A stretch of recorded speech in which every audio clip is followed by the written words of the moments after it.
MLA అయినా ఎలాంటి అనుమతి తీసుకోకుండా అసెంబ్లీకి వరుసగా 60 రోజుల పాటు హాజరు కాకపోతే అనర్హతకు గురవుతారని AP assembly deputy speaker Raghuramakrishnaraju అన్నారు.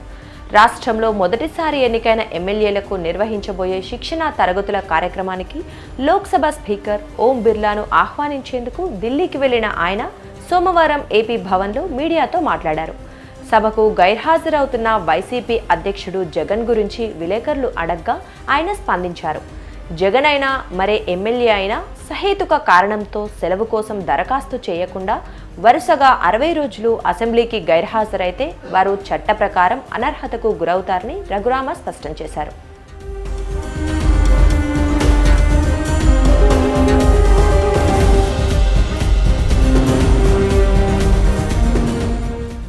జగన్ గత 5 ఏళ్లలో ముందుగా రికార్డు చేసిన ప్రెస్ మీట్లు తప్పితే నేరుగా ఎప్పుడూ మీడియాను కలవలేదని, కానీ ఇప్పుడు మాత్రం అసెంబ్లీ సమావేశాలు జరిగేటప్పుడు మీడియా ముందు కొంత ఎక్కువగా కనిపిస్తున్నారని రఘురామ అన్నారు. ఒక ఎమ్మెల్యేగా అసెంబ్లీకి వచ్చి తన భావాలను వ్యక్తపరిస్తే ఆయనకు గౌరవంగా ఉంటుంది తప్ప ప్రజాస్వామ్యంలో ప్రజలు ఇవ్వని గౌరవం కోసం మంకుపట్టి పడితే ఫలితం ఉండదన్నారు. మొత్తం సభ్యుల్లో 10% బలం ఉంటేనే ప్రతిపక్ష హోదా ఇవ్వాలన్న సంప్రదాయాన్ని 1952 నుంచి అనుసరిస్తున్నారన్న విషయం జగన్కు తెలుసన్నారు.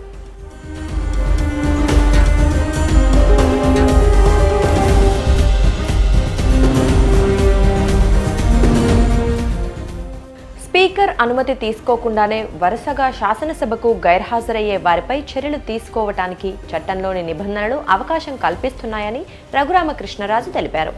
60 రోజుల వ్యవధిలో సెలవుకు దరఖాస్తు చేస్తే స్పీకర్ పరిశీలిస్తారని, లేకుంటే 60 రోజులు దాటిన తర్వాత ఆయన ఆటోమేటిక్గా ఎమ్మెల్యేగా అనర్హుడవుతారని, అప్పుడు పులివెందులకు ఉప ఎన్నిక వస్తుందని వ్యాఖ్యానించారు. అయితే జగన్ సభలోకి రాకపోయినా అసెంబ్లీకి వచ్చి రిజిస్టర్లో సంతకం పెట్టి వెళ్లిపోవచ్చు కదా అని విలేకరులు ప్రశ్నించగా ఆయన అవునని సమాధానమిచ్చారు. అలా చేస్తే తన సీటు నిలబెట్టుకోవడానికి పనికొస్తుందే తప్ప ప్రతిపక్ష హోదా ఇవ్వకపోతే సభకు రాను అన్న మాటకు విలువ ఉండదని రఘురామ పేర్కొన్నారు.